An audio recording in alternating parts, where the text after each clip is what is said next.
sales really is more like sports than just the cliche of motivation and being resilient and so on. It's about how we make people better. And there's so many lessons we could take from the way sports teams that are performance-based organizations do it. And we're not there yet.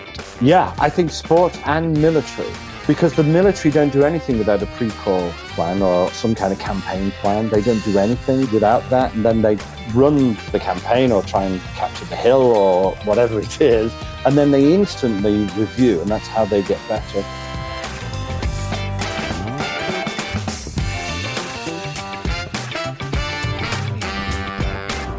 Hi, friends. Welcome to the Sales Enablement Podcast. I'm your host, Andy Paul.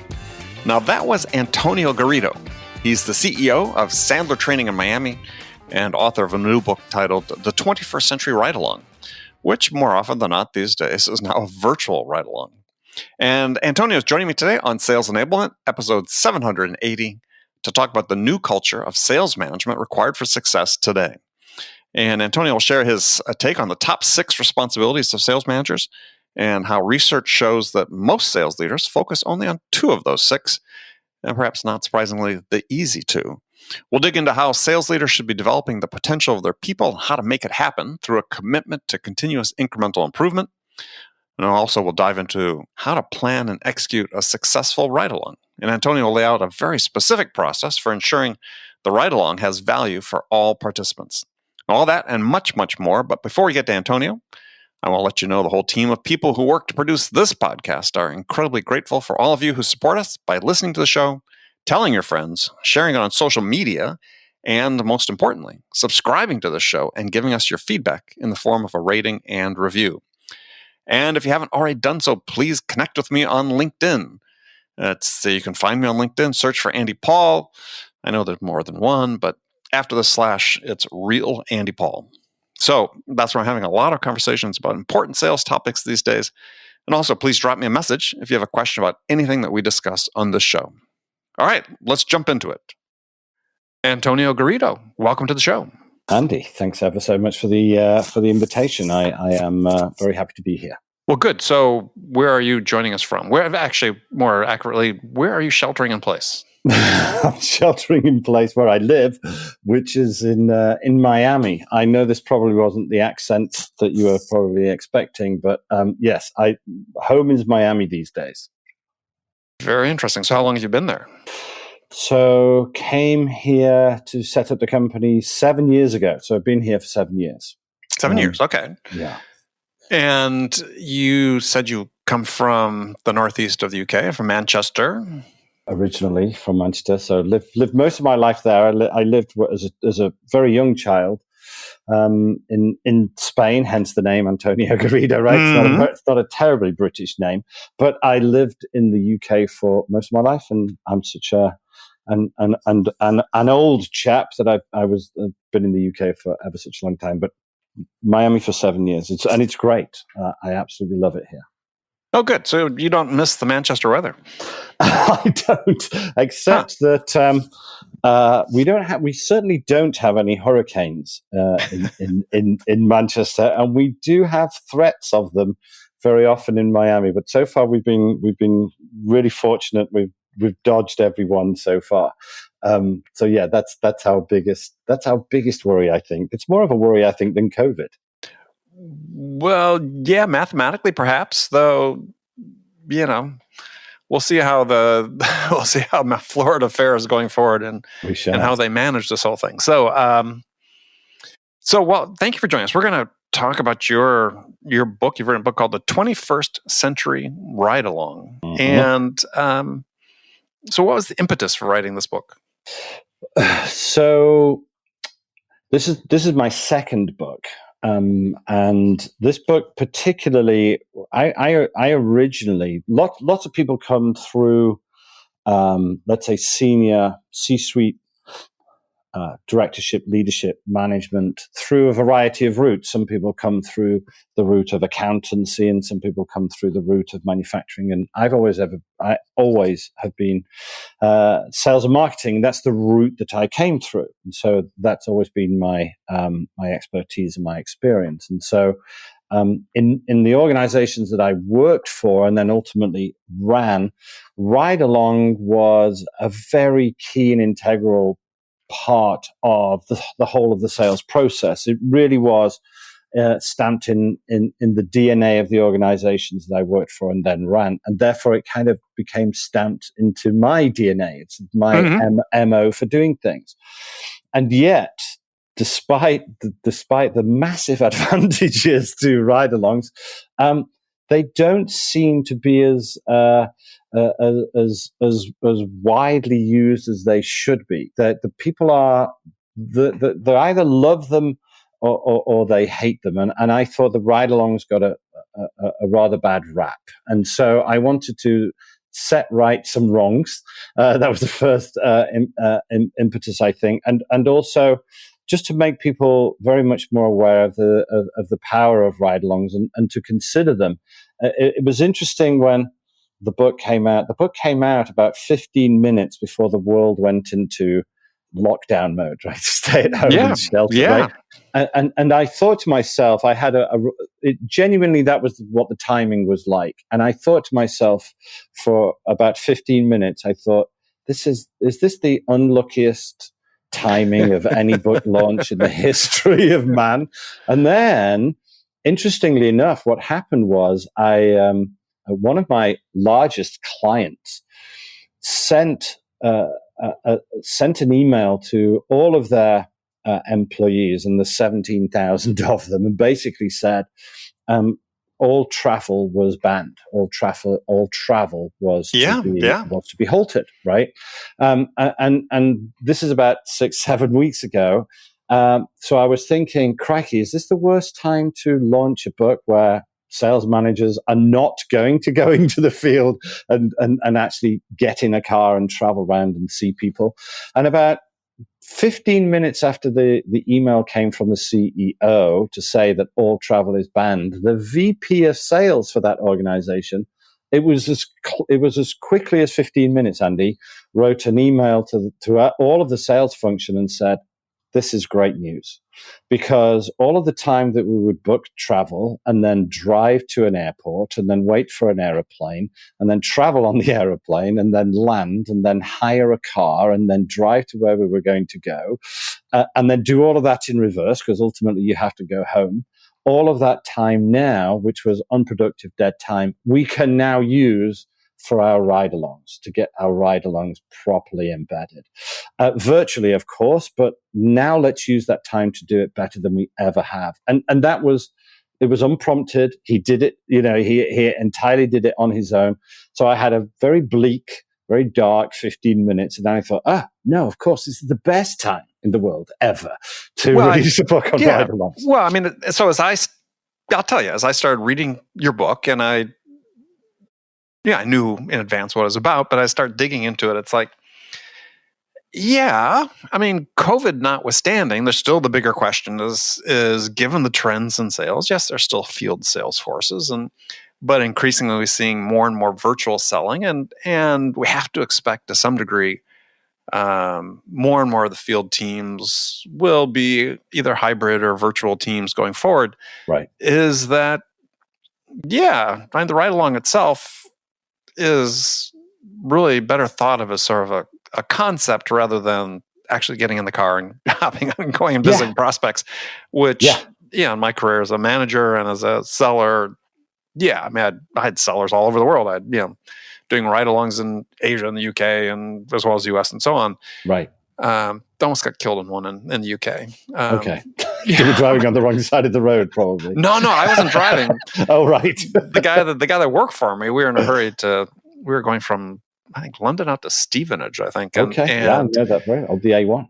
And this really tiny Austin Mini. Right. And he was tailgating the people in front of us going probably 100 kilometers an hour, and there's 2 feet of metal and nothing else between me and the certain death. So he got a great performance review except for his driving, but so we really have this question: is our ride-alongs even relevant? And I think it's not whether the relevance, just sort of the form is whether we're doing virtually or physically. We still need to be done. Exactly. And if you think about it, we all kind of, when we think of a ride along or a field accompaniment or, whatever language that the individual or the organization uses, the principle of the ride along, whether it's face to face, actual, virtual, the platform, if you like, the mechanism doesn't really matter. And you can ride along, a customer service call, right? So that's a desk ride along where you're listening to a call and or a recording of the call, and you're giving somebody some feedback.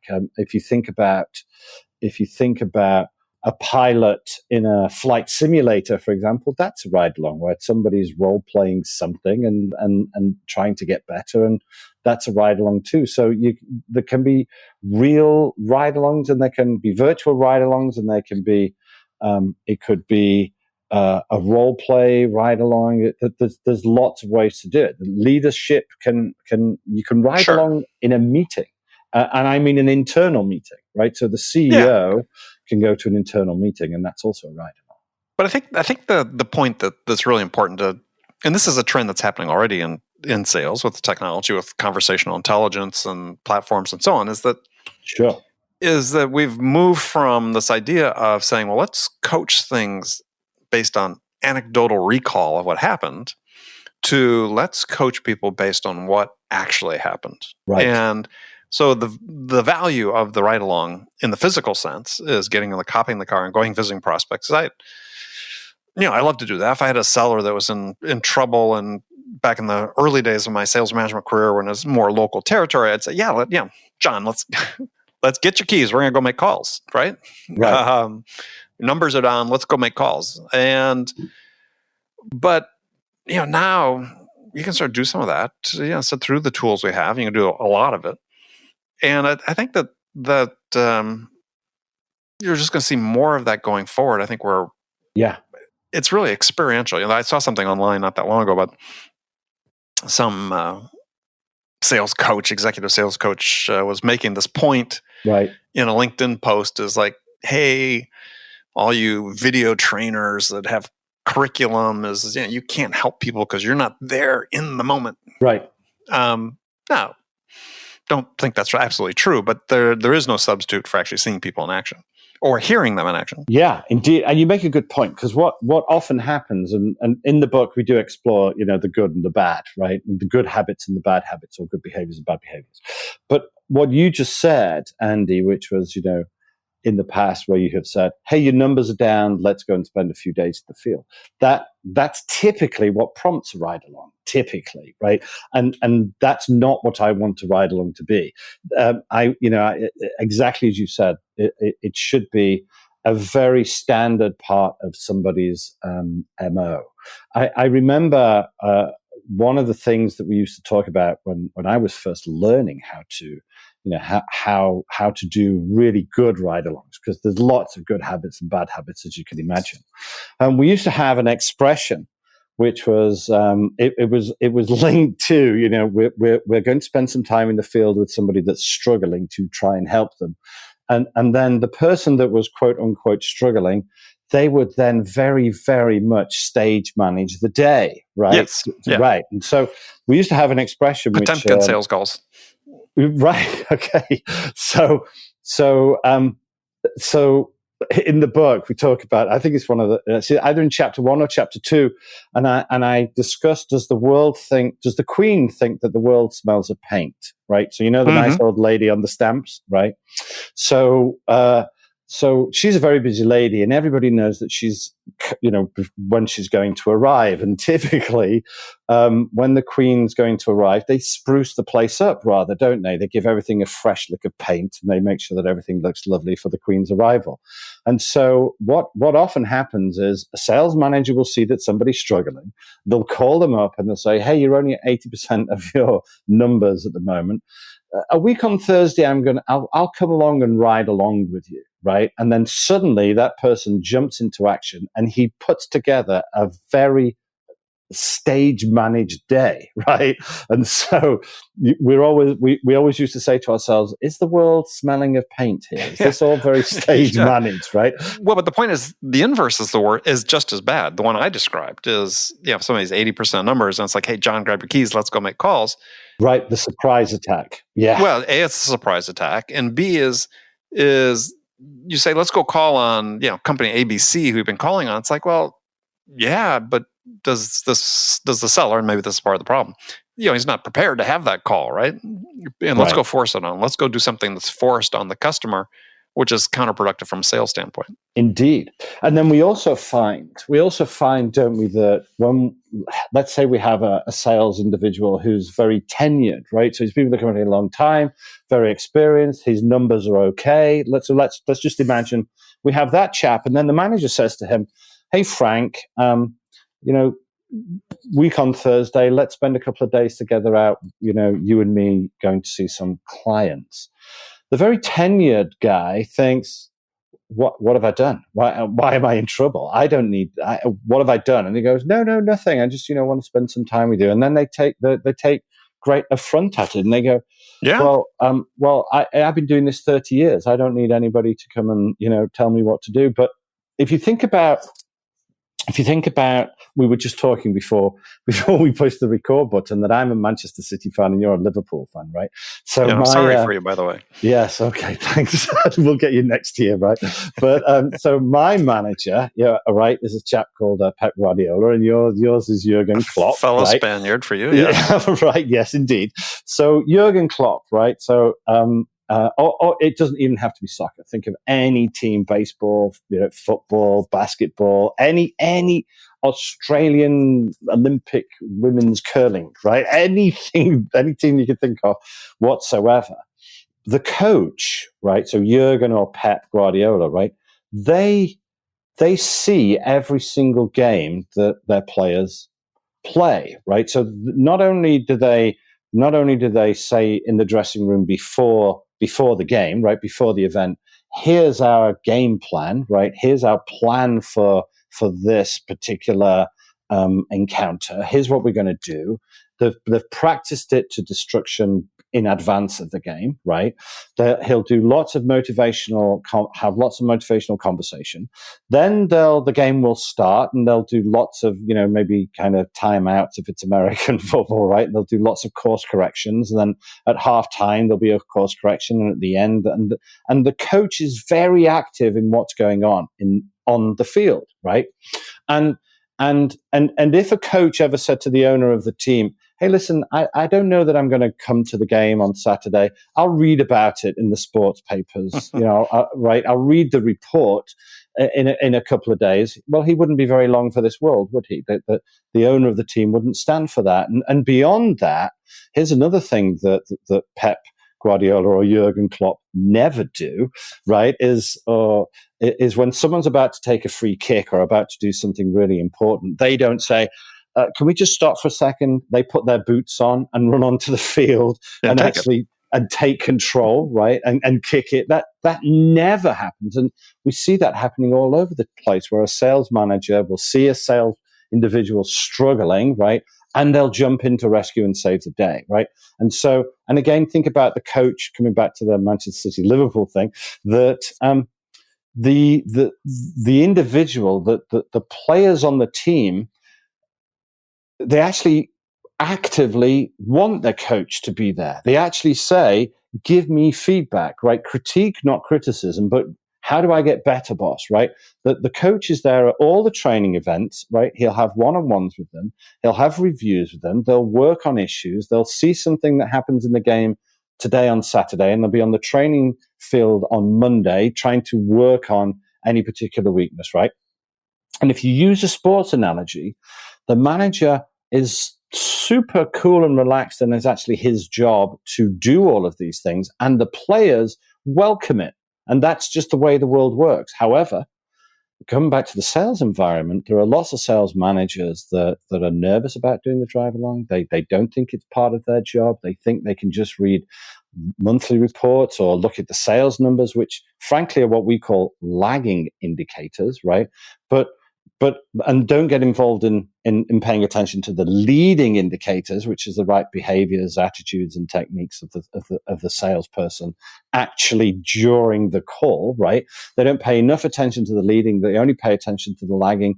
They're just reading the sports pages and deciding how to train the team, which is bonkers. And the players on the team aren't the slightest bit offended if the manager says, "Hey, listen, stay behind and let's work on some other stuff at the end of the end of the session." They're perfectly okay with it. But then you get these tenured salespeople who think, "I don't need to bring my boss around with me. What do I need that level of oversight for?" You know. Well, yeah, so many issues that you raised there is, and I think, and you refer to this in the book, you compare sports to sales, which is perhaps a tired cliche in some ways, but in other ways, I think it's really appropriate.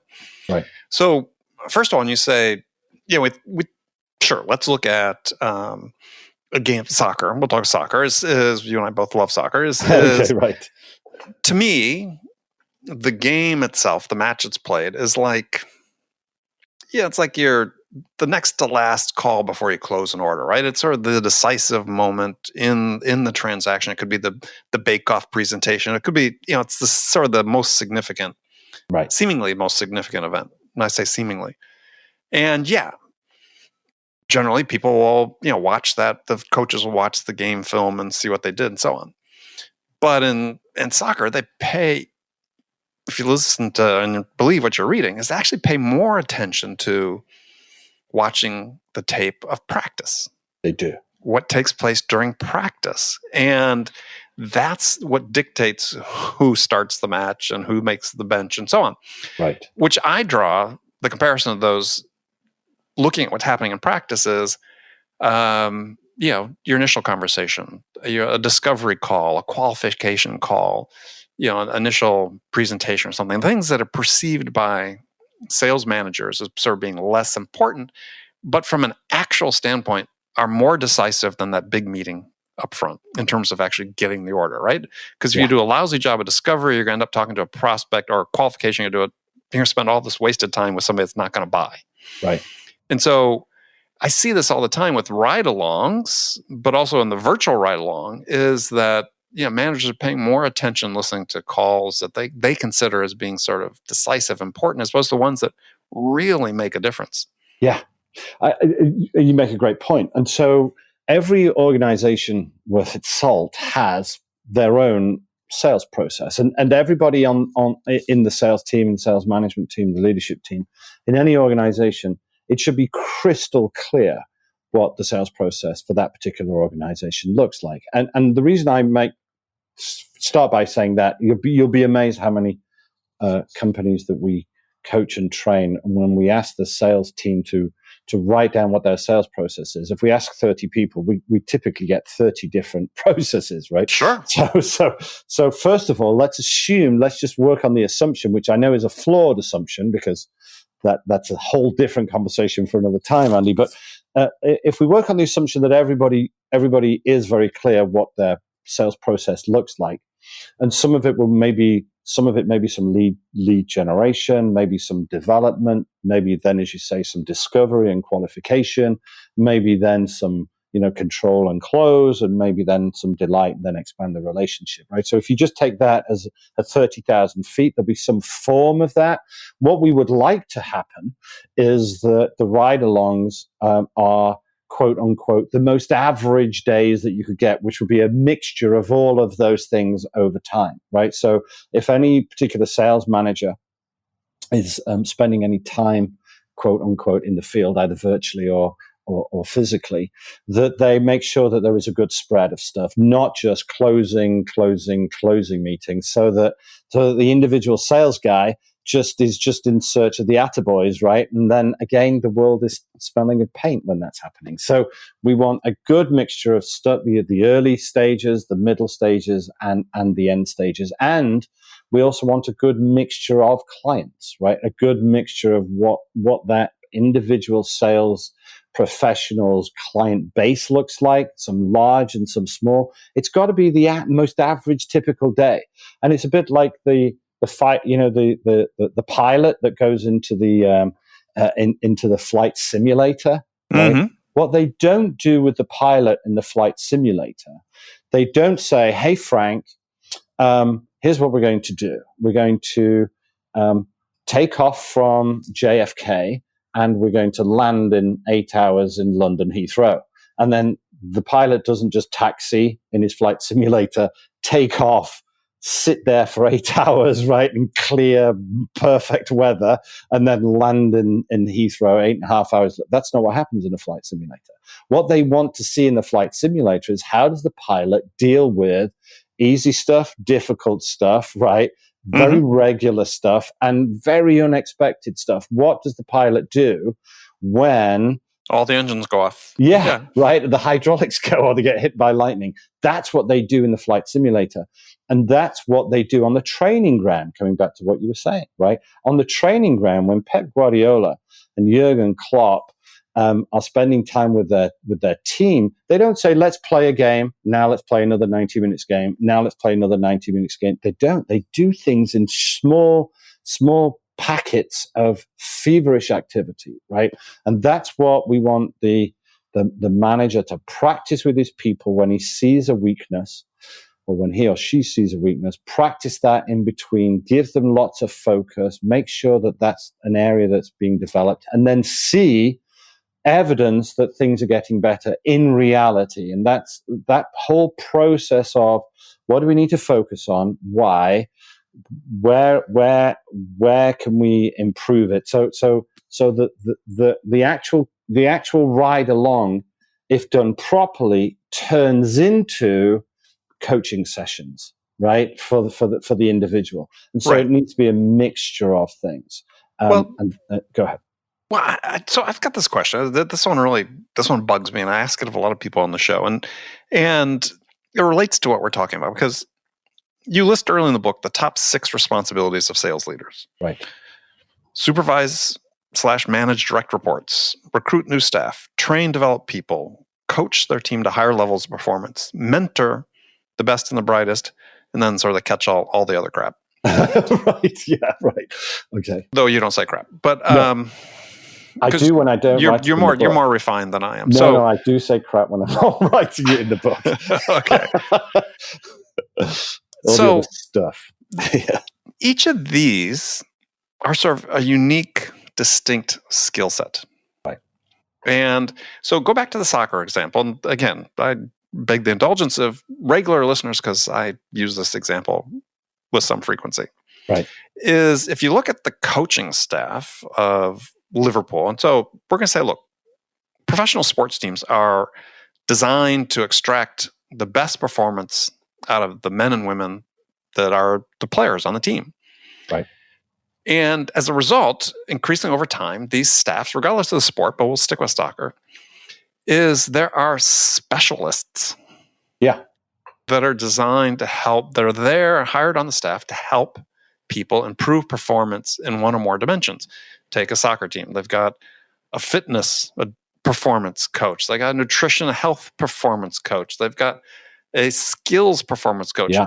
Liverpool has a throw-in coach. Yeah, right. Okay, on the staff. Free kick. There'll be a free kick. There'll be a goalie coach. And they have a goalkeeper coach. Right, of course. We've got none of that in sales. We assume that you as a sales leader are the jack of all trades, that you know everything about coaching and mentoring and training. Right. And on top of that, we don't train them in any of these skills. Indeed. So how do we expect people? So, I mean, you talked about a client with 17,000 employees. And I guarantee you they've got a VP of sales or a CRO. They've got some directors of sales. They may have a director of sales enablement who's not trained to train people. It's just a job they give people. It's like, and they've usually come up through sales themselves, is when is sales going to start acting like they're managing a performance or based organization and train people or bring specialists in that know how to get the job done? Right. Well, the world class, the best in class and the world class organizations like Liverpool and Manchester City, right? They do, but not the sales organizations. And they're world class sales. I mean, I like using the example is if you ever watch the show Billions about No. traders, hedge fund traders, and so on. Okay, right. Is the critical employee there is the staff shrink, right? The staff psychiatrist, right? Okay, nice. Because the guys, I am down. I'm sort of in a slump. This is what I'm going through. Right. Why wouldn't you, if you run a big, you're not going to do it in a small company, but if you're running a multi-billion-dollar organization, why don't you have a motivation expert as part of the sales management team? Why don't you have a shrink? Why don't you have somebody who understands human performance and how we operate? We don't do any of that. So why is that the case? Well, do you know, it's a great question, and I often say, and we train and coach people all the way through that whole sales, customer service, leadership. We coach and train all of those different distinct areas, and I genuinely believe, and we may just be about to lose some listeners, right? So if there's any way of measuring it, now's the time to turn the measurement device on. I actually think that sales management is the hardest role in any organization, and I've run sales teams and I've run companies, right? And I've been a sales professional too. It's the hardest role because, just as you say, they have these 6 areas to operate in, and here's what they do. What they get very good at is they get very good at managing stuff, and they get very good at doing all the other stuff because that's the example that they've seen, because they know how to manage things, and it even has it in their title, right? Sales manager, right? So they think that they have to manage stuff. Here's the thing. Most of what goes on in the sales professional's head is conceptual, not technical. And so the solution isn't management. The solution is coaching. And whenever I am recruiting for my clients, if anybody has had any coaching experience and I'm recruiting for a sales management position, I'll take that person over practically anybody, because management, sales management, more than anything else, isn't goal setting or expectation setting or monitoring or supervising or the use of directed authority. The best sales managers in the world are the best coaches. So come back to Pep Guardiola, right? So yeah, he'll have specialists for things, but what Pep Guardiola, because Pep Guardiola isn't that good a player. Neither is Jurgen Klopp. Neither is Tiger Woods' coach. If Tiger Woods played golf against Tiger Woods' coach, we're mixing our sports now, but I don't even know who Tiger Woods' coach is, right? But I'm pretty sure, in fact, I know for sure that Tiger Woods would wipe the floor, right, with his coach, because Tiger Woods is a significantly better player than his coach. But what is his coach? His coach raises Tiger's game by being a terrific coach. And if you're a good coach, all of the other things that we've talked about are less important, because most salespeople's issues, I'm going to say 90%, and that isn't in any way measured or proven, right? But 90% of sales guys' issues, and I've been running sales teams and training sales teams for 30 years, right? Most of the issues are conceptual, and therefore at their root requires coaching. The issue then is, well, what do we coach them? And you can't get what needs to be coached from a monthly report or a sales report. The coach has to see it. They have to see the issues for real, in real-time combat, not just in a role play with the manager, but in real-time situations. And the only way to see that, to know what needs to be coached, is to be present when they fall off the bike. Well, but my question was a little different, though, right? Because on the sales side, increasingly we see sellers handling specialized sales roles, SDRs, BDRs, AEs, customer success, and so on. Right. So we've said, look, these are specialized roles, and we're going to train people and give them the experience, hopefully become specialists, and we can be better at that. That's a whole separate conversation about how we do that. But that's the trend that we're on. Yep. But then we get to management. It's still frontline manager, sales manager, sales leader. Nothing's changed. I mean, yes, there's sales enablement departments and sales operations that but they've existed sort of in one form or another. We're sort of rebranded those. But those people that are directly responsible for those performers, we haven't changed at all. So I find it curious that, and wondering the motivation, for big corporations, like, I know we're off track of the ride along, but it sort of plays to it is we want to specialize our people, but we don't want to specialize our manager. We still have the expectation that our VP of sales, that our director of sales, our frontline managers, that they're experts in all these things, which is virtually impossible. And they can't all go out and rely on, let's go hire, your firm to go coach them, because that needs to be integrated into the organization. Right. But so you are exactly right. But I come back to that the guy that coaches Tiger Woods how to play golf is not as good a golfer as Tiger Woods, right? Okay, but here's my point. So what he is a great coach as opposed to a great golfer. So the guy that's going to improve the performance of any particular sales speciality, I'm going to argue, so long as at their heart they are a great coach, they don't have to be, as the coach, an expert at the thing. They don't have to be better at the right. Well, but here's the point, though. They have to be an expert at coaching, and this they have to be an expert at coaching. Correct. Right. So correct. Here's my point: is we're expecting, you laid out 6 things that they need to do. Right. We're expecting to be expert in all those. Yes. And so my point is, the way a sales organization should be staffed at the top is, maybe a VP of sales, and then I've got, instead of having, in addition to maybe having some frontline managers, I may have 3 specialized coaches. All they do is coaching. That would be perfect.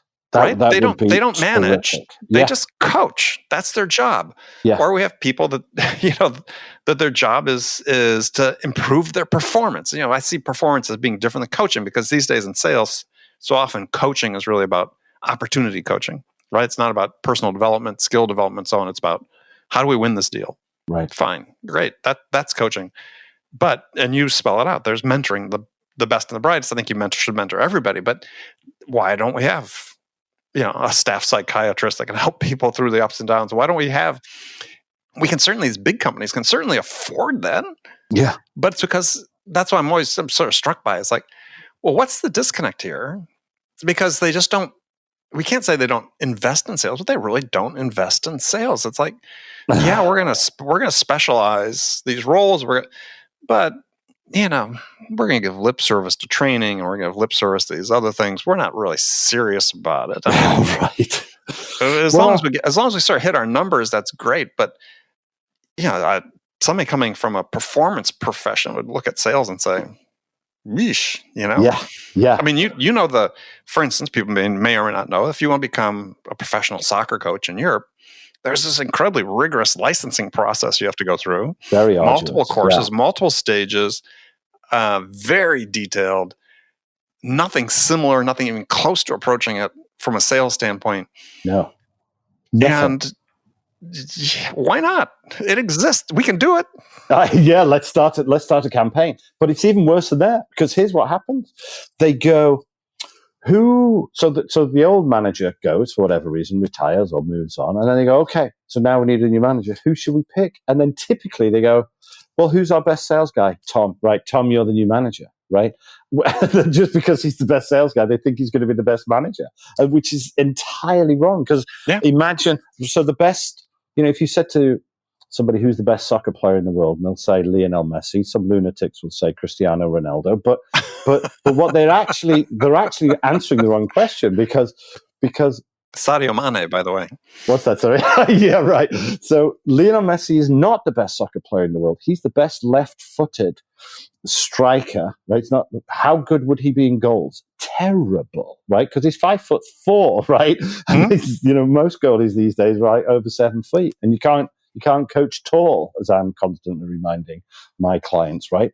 And so you have, just as you say, you have these specialists. But imagine if the coach retired, and then you go, okay, well, let's give the job. Who's the best player on the pitch? Lionel Messi, right? You're now the coach.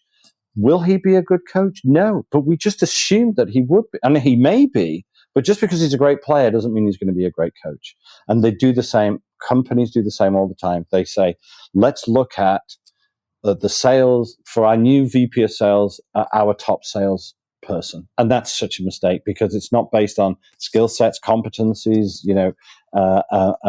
it's not based on behaviors, it's just based on, again, lagging indicators. He may be the best sales guy in terms of dollars or revenue because he's got the easiest clients, right? He's got the plum accounts, right? So, gosh, you and I could talk all day on this. I was just going to say, you triggered me on this whole topic. So yeah, I've ranted on this long enough. I do want to get back in the time we have left on, and not to dismiss the importance of the specialized skills needed to coach, because that's a huge gap that exists in sales. And stay tuned to the show. We'll talk more about it. But you can invite me on again, and I'll tell you how to coach salespeople one day. And let's finish off with that, because we talked early on about, okay, now we've got the virtual ride along, and you lay out in the book a process for planning the ride along, right? And you say, oftentimes the typical problems are there's no pre-call plan. There's no agenda necessarily for the call. Sales manager and the seller haven't sort of ironed out what role they're going to play in the call. It could be the manager jumping in, so on. So when you look at it from a virtual perspective, okay, you have to go through a lot of the same steps, I would think. So lay out, sort of you call it a contract, but if you're, and not talking about a seller, a sales manager just monitoring a call, being silent, just monitoring, which a lot of them do. It's a great way to listen to what's going on, or it's listening to a recorded call. But if you're actually going to participate on the call, I said you call it contract language is pre-call agreement. So spell those out for us. Yeah, so I think coming back to that the whole principle of the sales process, I don't believe this is a firmly held belief of mine over the years that I don't think that any sales professional should go into a call without first arranging with themselves in some way some kind of pre-call plan, right? Absolutely, 100% right. To the extent that if any of the people that I train, and we train a lot of them, can't produce a pre-call plan for a particular call, like there are incredibly serious ramifications.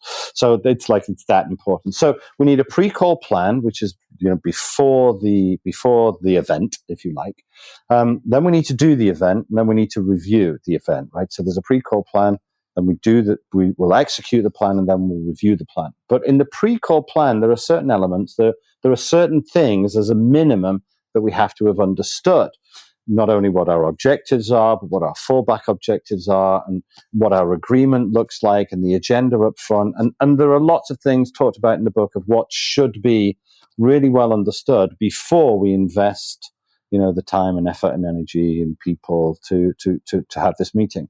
One of the agreements in that pre-call plan is what role is everybody going to take, right? So from the selling perspective, is the manager there just to observe? That's a very credible thing for the manager to do.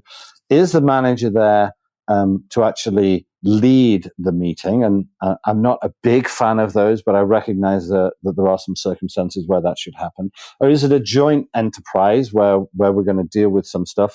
It could be that the meeting is specifically to deal with customer complaints or customer service issues, and therefore maybe somebody else is present. So let's agree not only what our objectives are and the prospect or the client's objectives, but let's also agree what role everybody is going to take, so that there's no misunderstanding. Because the worst thing we want to do is just because another person is involved, that everything goes pear-shaped, right? So, and we call this an upfront contract, right? Which talks about who's doing what and why and where and when. Is that really, really, really understood? And make sure that is understood before the day, right? And also before the individual event. And then the thing. And just to inject things, is as a seller at that moment, when you're having this call, and happens too frequently, whether it's virtually or physically, is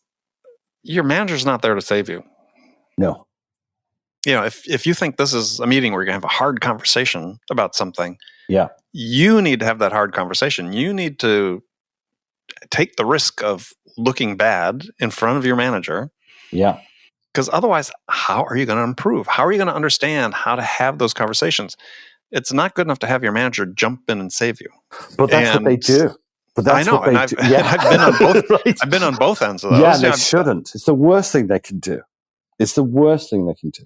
Yeah, because A, they may not do it right, and B, you should know the customer better. But the point of a ride along is for somebody to see you in action.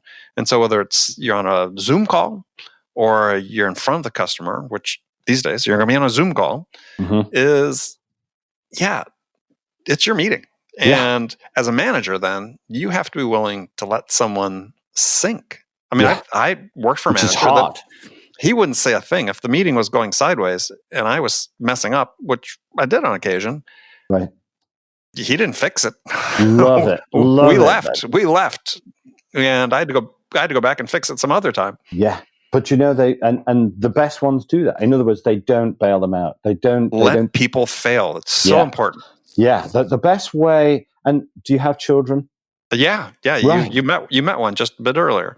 Oh, okay. I wasn't aware. But so the best way to learn how to not fall off a bike is to fall off a bike, and because then you learn not what to not do to fall off a bike. And a parent that doesn't let go of the saddle and let them fall off the bike because they want to save them and protect them and look after them, and it doesn't do them any favors, right? And what happens is a lot of managers, they think, well, I get the big bucks, I've got the big car, I know best, and when they see their sales professional floundering, they think, make way for the talents arrived, and then they jump in and save the day, right? It's called the Lone Ranger syndrome, right? Where they just wanted to see the village is all in distress and there's bad things about to happen, and they ride into town, shoot all the baddies and become the hero, and then they ride off into the sunset to do it again, right? Just to save the day. And that's a terrible that's a terrible sales manager. But less generously, we might call that the helicopter parents.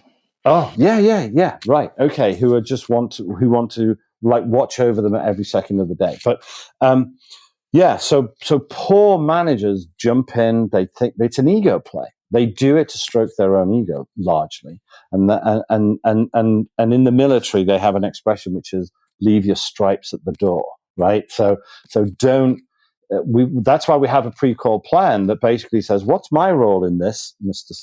As the sales professional? What's your role as the sales manager? Because if that's not very, very clear, what happens is people start to jump in, rescue, take over, take control, which comes back to Pep Guardiola saying to Aguero, who's just about to take a free kick, let me show you how it's done, right in front of 80,000 fans and 4 million people on telly, right? And so Pep Guardiola wants to do that, but he doesn't do that. Neither should the sales manager.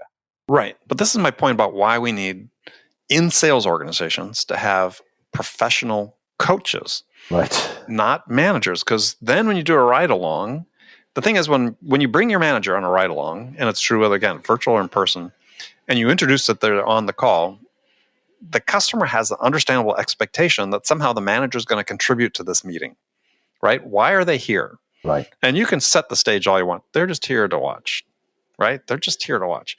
But they carry that manager title. And so the customer, assigns more importance to them, will look to them. Whereas if we were smart as a profession and said, look, we're going to have these professional coaches if you go to a meeting with a professional coach and they say, yeah, they're here to observe, professional coach. No, I don't work for them. They work for our company. Right. They work for our company. They're here to make me better. Yeah. The customer wouldn't pay any attention to them. No. And I do that for my clients all the time. I do that often where I will do a ride along and when people look to me and say, because they think I'm the senior guy there. So they look to me and I go, I don't know, Frank, what do you think? Right. And keep deflecting it back to them, make it super clear that the other thing is that if it happens with more frequency, so you don't just see this manager once every blue moon, right? Maybe once every 3 years, but you see him or her quite regularly, then they get used to that. They get used to your presence eventually. It's when you try and introduce the ride along that's never been done, and it's not part of the organization's DNA, that there is resistance, and there is resistance all over the place. There's resistance from the company because they don't want their manager, they don't want to lose sight of their manager. They like seeing from the company, they like seeing the manager in the room, right? So that they can go and talk to them at any time, right? There's resistance from the company because they're like, why is this guy here? Why, interfering? There's resistance from the sales guys like, I don't need this. And so, but if it becomes part of the normal rhythm and DNA of the organization, then if it's your standard MO, then there's less resistance. There's only resistance when you introduce it as new. Does it make sense? Right. Yeah. No, it's as you can tell, this is an issue near and dear that I'm passionate about is we are still struggling, given all of our technology, given all the advantages we have, to help our sellers perform at higher levels. And, even though we have relatively light industry data about performance metrics, and generally they're trending in a negative direction. Mm-hmm. And it just shouldn't be the case. And I believe the real problem starts with how we've structured management in a very conventional sense, and we don't recognize that sales really is more like sports than just the cliche of motivation and being resilient and so on. It's about how we make people better. And there's so many lessons we could take from the way sports teams that are performance-based organizations do it. And we're not there yet. And hopefully we'll be at some point. Yeah, I think sports and military, right? Yes, military, absolutely. Yeah, because the military don't do anything without a pre-call plan or some kind of campaign plan. They don't do anything with that, and then without that, and then they run, the campaign or try and capture the hill or whatever it is, and then they instantly review, and that's how they get better. Mm-hmm. And the military, in terms of what's our plan, what's our strategy, let's execute it. It's a very dynamic, and in Top Gun, right? Not just the movie, but the real place called Top Gun. When you think about what they teach the best, they take the best of the best of the best fighter pilots in the world. So they know how to fly a plane, right? To Top Gun. They know they wouldn't get there unless they know how to fly a plane with their eyes shut. What they do is, so when you say to them at Top Gun, so what is it that you teach these guys, right? And then they said, well, their world is filled with VUCA, volatility, uncertainty, chaos, confusion, and ambiguity. We teach them to deal with that by intentionally having a plan, running the event, and then doing the debrief. And the debrief, this is the piece that surprises most people. And I'm not suggesting this in a sales environment, but just to understand how the military, the value that they place on the pre-call plan, running the event, and then the debrief. They typically, in Top Gun, they debrief every minute in theater and engaged action. They debrief for every minute in the air, typically about 45 minutes to 60 minutes per minute. That's how maniacally granular their debrief is, and that's how you get people to be absolutely, the best of the best of the best, world class. Are the best. So when you think about the ride along, what typically happens, another mistake that typically happens is everybody does the pre-call plan because intuitively they know that's the thing to do, and then they do they do the event, right? They run the meeting, and then the debrief's like 5 minutes, and the debrief is actually where the real magic happens when it's like comparing what happened to what, and it's 30, it's 2020, beautiful little hindsight vision, right? Knowing now what we know, when he said this, you said that, what could we have said, right? The magic's in the debrief, and that's the piece that sales managers are typically the worst at, the debrief. Yeah. Well, again, we're giving more tools these days to be able to do that. Mm-hmm. The thing is, they just have to use it, and that'd be a whole different conversation about that. So, Unfortunately, we've run out of time, but it's been fascinating talk, Antonio. Sure. I enjoyed it. How can people connect with you and find out more about what you do? So just send me an email, I guess would be the best thing to do. Would that be okay if I give my email? Sure, give your email, of course. Okay, so it's Antonio, which is Antonio, Antonio Garrido, which is Garrido, Antonio.Garrido at Sandler, which is Sandler, Sandler.com, Antonio.Garrido@Sandler.com. And I'd love to hear from you. Perfect. All right. Well, Antonio, it's been a lot of fun, and we'll look forward to doing it again.